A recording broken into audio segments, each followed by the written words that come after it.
The Sting is a crime film. It's directed by George Roy Hill and stars Paul Newman and Robert Redford. And the film is about two con men who pull off one of the biggest cons in their entire career. As you can see, I'm joined by a familiar face. He goes by the name Film Guru, and we're doing this as part of a crossover. And what did you think of this movie?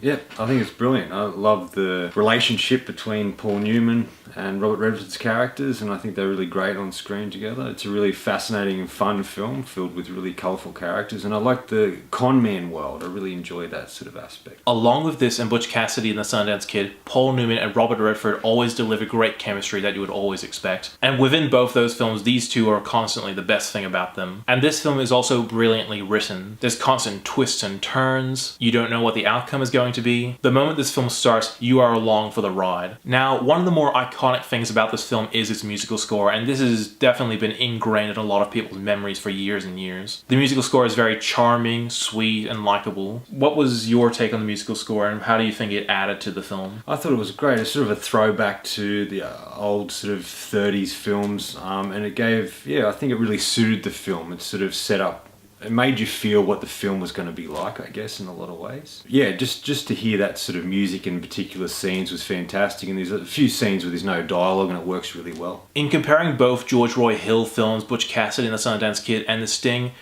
I prefer The Sting. I know Butch Cassidy and the Sundance Kid is iconic and beloved by a lot of people, but to me, I feel like The Sting doesn't get as much love. The atmosphere and the story of this film is what drove it for me. In fact, visually, this is a very gorgeous film to look at. I really like the sets. Like, it's obviously shot on a backlot, which is a good throwback to the old type of filmmaking they used to do. And it makes it feel a bit more real in a way, that you're actually there by the way that's shot. You can see out through windows, and the designs of the cafes and the restaurants and bits and pieces that they do shoot in is really, really fantastic. It looks really good. Yeah, definitely the thing that stands out most about this film is its production design. Overall, this film holds up better than you might expect. The story was intriguing, the characters were engaging, and especially with the charm of Paul Newman and the likability of Robert Redford, this definitely adds a lot to the film. Visually, this is a good-looking movie. The script is one of the best in all of film, and when you get the chance, I would definitely recommend finding this film and watching it. You will not regret it. Yeah, I think visually it was quite interesting. All the colours that were used, the shots that were done, it made the Chicago city look really, really fantastic. Also, there's a whole slew of really well-known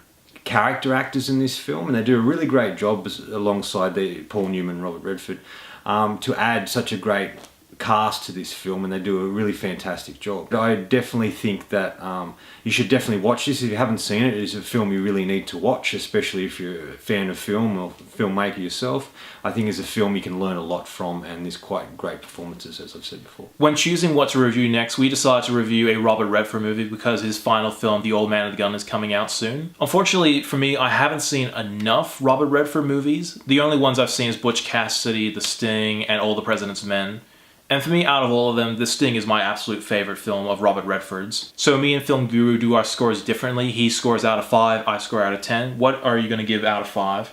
I'm definitely going to give it 4.5. I think it's definitely worth that rating because it is a fantastic film and one of the great films to come out in the 70s. For me, this was a really good film. Only little hindrance I could find was it does lose momentum the more it goes on. But other than that, I still very much enjoyed this film, and I'm going to give The Sting a 9 out of 10. Thank you so much for watching. If you like what you see, be sure to like my Facebook page, follow me on Twitter, Instagram, and channel below. As always, I'm Netix5, and this has been Film Guru.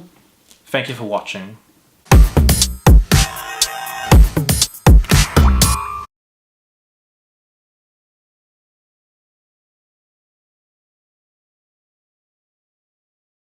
Along with this and Butch Cassidy and the Sundance Kid, one thing you would expect is great chemistry between Paul Newman and Robert Redford.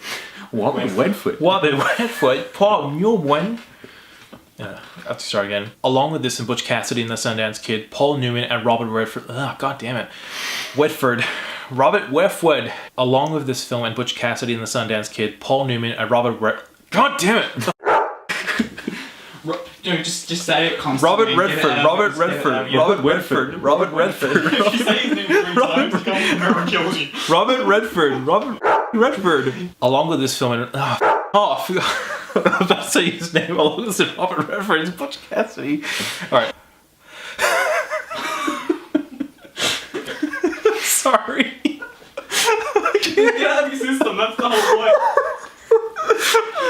What's his name? Robert Redford. Robert Redford. Cassidy and the All right. Moonlight. All right.